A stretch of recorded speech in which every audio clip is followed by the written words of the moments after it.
Bonsoir. Alors, il y a un vent de tension assez palpable qui souffle de nouveau entre Alger et Bruxelles. Au cœur de tout ça, cet accord d'association, celui qui date de 2002. Oui. Officiellement, le point de friction, c'est l'arbitrage. Mais bon, on sent bien que le problème est peut-être un peu plus profond. Plus profond, ouais. Ou alors, est-ce qu'on n'assiste pas, encore une fois, à une manœuvre diplomatique, une façon pour Alger de, disons, regagner un peu la main? Parce que soyons clairs, pourquoi est-ce que l'Europe irait renégocier un accord qui, sur le papier en tout cas, lui profite pas mal? Elle a l'air assez inflexible là-dessus. Inflexible, c'est possible, mais Alger a des arguments concrets quand même. L'accord il est en vigueur depuis 2005. Il devait apporter des investissements, du transfert de technologie. Oui, les promesses initiales. Voilà. Et côté algérien, le bilan est jugé très maigre. L'exemple de Renault, il est souvent cité. Ah oui. On avait promis 30% d'intégration locale. 7 ans plus tard, on n'atteint même pas les 5%. C'est pas rien. Non, effectivement, c'est un écart énorme. D'ailleurs, le président Tebboune, il n'hésite plus maintenant à évoquer une sortie. Carrément. L'accord le permet avec un préavis de 6 mois. Ce préavis de 6 mois, c'est l'arme atomique diplomatique ou c'est juste un gros coup de pression pour forcer la négociation? Parce qu'en face, Bruxelles répond respect des textes, respect des clauses. Renégocier, ça ouvrirait une boîte de Pandore, non? C'est ça. Et Ferhat Ali, l'économiste, il le dit bien. Il n'y a pas vraiment de mécanisme clair pour réviser l'accord. Ce qui arrange bien l'Europe, évidemment. Ben oui. Ça permet d'éviter les discussions de fond qui pourraient déranger. Et puis, il y a cet article 100 sur l'arbitrage. Vu d'Alger, c'est une impasse totale. Comment ça? Le conseil d'association qui doit régler les litiges, il est composé des deux parties. Ah oui, juge et partie. Exactement. Donc, difficile de parler d'impartialité. C'est un peu un verrou qui empêche de contester sérieusement l'équilibre ou le déséquilibre de l'accord. Donc d'un côté, on a un sentiment d'être piégé et de l'autre, un refus de bouger. La tentation de claquer la porte, elle devient réelle alors. Mais est-ce que l'Algérie peut vraiment se permettre ça? Tourner le dos comme ça à l'UE, son premier partenaire commercial? C'est pas un risque d'isolement, ça? C'est la grande question, surtout vue de Bruxelles. Mais Alger semble anticiper ça depuis un moment. La diversification des partenaires, elle est en cours. La Chine, la Turquie... Des acteurs asiatiques aussi, qu'on juge peut-être plus compétitifs, moins regardants sur certaines clauses politiques. Et en faisant ça, Alger ne viole aucun engagement. C'est vrai. On voit même des pays européens, l'Espagne par exemple, qui cherchent des arrangements bilatéraux directs. Comme quoi? C'est intéressant ça. Certains analystes, je pense à Jamal Kassoum, évoquent même un jeu un peu plus trouble. L'idée que la France pourrait utiliser le cadre européen pour essayer de récupérer des marchés perdus, alors que l'Italie, plus pragmatique, se proposerait en médiatrice. Qu'est-ce que vous en pensez, Chim? C'est une lecture possible et dynamique interne à l'UE, oui. Mais est-ce que cette diversification suffit à contrebalancer le poids économique de l'Europe? C'est là qu'on touche au cœur du malaise. Kassoum, justement, il avance un chiffre assez parlant. Pour chaque dollar de biens algériens exportés vers l'Europe, il y aurait 10 dollars de produits européens qui entrent en Algérie. 10 pour 1. Ah oui, le déséquilibre est massif. Difficile dans ces conditions de parler d'un partenariat équilibré. Pour Alger, ça ressemble plus à une relation de dépendance qu'à autre chose. Une relation héritée. Et les clauses politiques? Les droits de l'homme que l'Europe met en avant? Eh bien, à Alger, c'est souvent perçu comme, un outil de pression, voire de chantage, surtout quand en parallèle, les engagements économiques pris par l'Europe ne sont pas tenus. Ça manque de cohérence, vu l'Alger. On est donc bien au-delà d'une simple querelle technique sur l'arbitrage, en fait. C'est une question de souveraineté économique qui se pose, une volonté de redéfinir complètement les règles du jeu. Et le retrait, ce n'est plus juste une menace en l'air. Tout à fait. Ce n'est plus une histoire de virgule dans un traité. C'est la remise en question d'un modèle de relation. Un modèle jugé obsolète, déséquilibré. Alger veut passer, en quelque sorte, d'un statut de partenaire junior à celui d'égal à égal. Une rupture pour essayer de reconstruire sur d'autres bases. C'est un pari audacieux quand même, très risqué. L'Europe, elle, semble peut-être sous-estimer cette volonté, cette détermination algérienne. Par habitude, par calcul. Et c'est peut-être ça la vraie question au fond.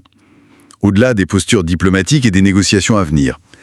Est-ce que l'Europe est prête à vraiment acter que l'Algérie d'aujourd'hui, avec ses nouvelles alliances, sa volonté d'autonomie, je n'ai plus celle de 2002 et qu'elle exige maintenant un respect, un équilibre, qu'elle ne trouve plus manifestement dans l'accord actuel, quitte à chercher ailleurs si elle ne l'obtient pas. Et Alger, si on écoute les déclarations, le juge déséquilibré, depuis le début même. Déséquilibré? Comment ça? Les promesses d'investissement, de transfert de technologie, selon Alger, ça ne s'est jamais vraiment concrétisé.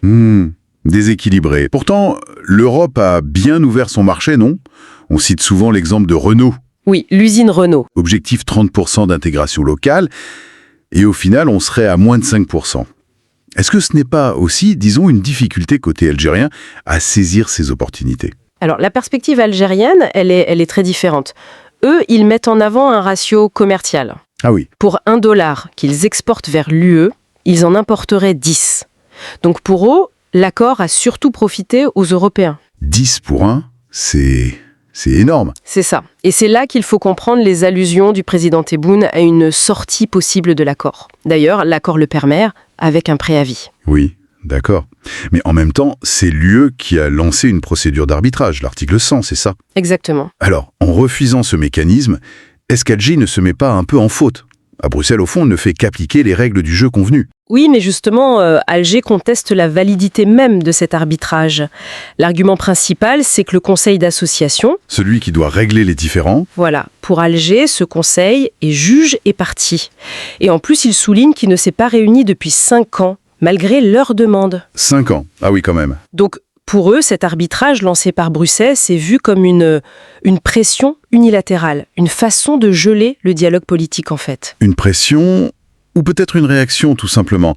On voit bien que l'Algérie se tourne vers d'autres partenaires. La Chine, la Turquie, la Russie. Oui, la diversification est claire. Et en même temps, elle met en place des barrières pour protéger son marché. Est-ce que l'UE ne défend pas juste ses intérêts et l'accord qui existe? Alger répond que c'est son droit souverain de diversifier.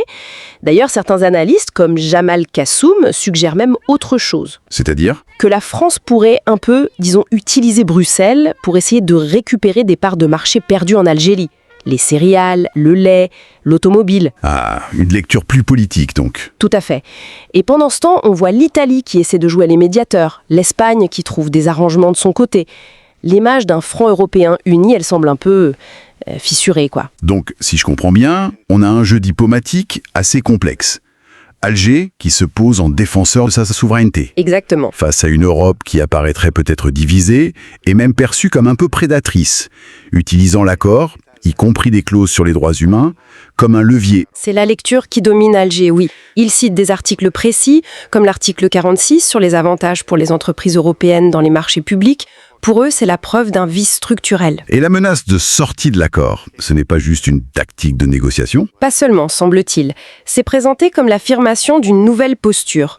L'Algérie comme puissance régionale qui exige une relation d'égal à égal. D'égal à égal. Et d'ailleurs, l'invitation récente du président allemand à son homologue algérien, ça montre que cette posture, eh bien, elle commence peut-être à être entendue, au moins en partie. Alors si on essaye de synthétiser tout ça, au-delà de la bataille juridique, des chiffres, est-ce qu'on assiste à la fin d'une époque en quelque sorte? L'Algérie qui tourne une page. Qui forcerait l'Europe à revoir sa copie, à négocier non plus sur des acquis historiques, mais sur les rapports de force d'aujourd'hui? C'est une vraie question. La question reste ouverte, oui. Est-ce que c'est le début d'une renégociation plus large entre l'Europe et ses voisins du Sud, ou est-ce vraiment une exception algérienne liée à ses ressources, à sa nouvelle assurance diplomatique? Difficile à dire pour l'instant. Une chose est sûre, en tout cas, le statu quo, là, il semble intenable. La suite dépendra beaucoup de la capacité de Bruxelles à entendre qu'un nouveau chapitre est peut-être en train de s'écrire. Et à voir si un cadre pensé il y a 20 ans est encore adapté aujourd'hui. Exactement. Quand l'une des parties a, disons, redéfini ses ambitions et sa place dans le jeu international. C'est toute la question. لقد التقيت للتو بفخامة رئيس الجمهورية وقد أجرينا كما هو الحال دائما محادثة مثمرة. تحدثنا عن الماضي الذي يجمع بين بلدينا كما ناقشنا أيضا المستقبل وخصوصا المستقبل القريب والذي يتمثل في هذا المعرض التجاري الكبير الذي يجري الإعداد له في شهر سبتمبر. سأكون قد غادرت وخلال هذا الحدث سيتم السعي على المستوى الأفريقي وكذلك على المستوى الثنائي إلى تعزيز الابتكار وحمايته. تحدثنا كذلك عن التزاماتنا كدول غير منحازة أو محايدة من أجل السلام في العالم ومن أجل العدالة أيضا. وهناك العديد من المواضيع الأخرى التي يمكن تناولها. إن ما يوحد بين بلدينا هو ماضي يعود إلى زمن القديس أوغسطين وقيم جسدها الأمير عبد القادر. وكما قلت قبل بضعة أيام خلال الاحتفال بالعيد الوطني السويسري أودع الجزائر وأنا أشعر بالامتنان الكبير محملا بالكثير من اللقاءات واللحظات التي لا تنسى. وأتمنى أن تواصل العلاقات بين بلدينا الصديقين ازدهارها ونموها.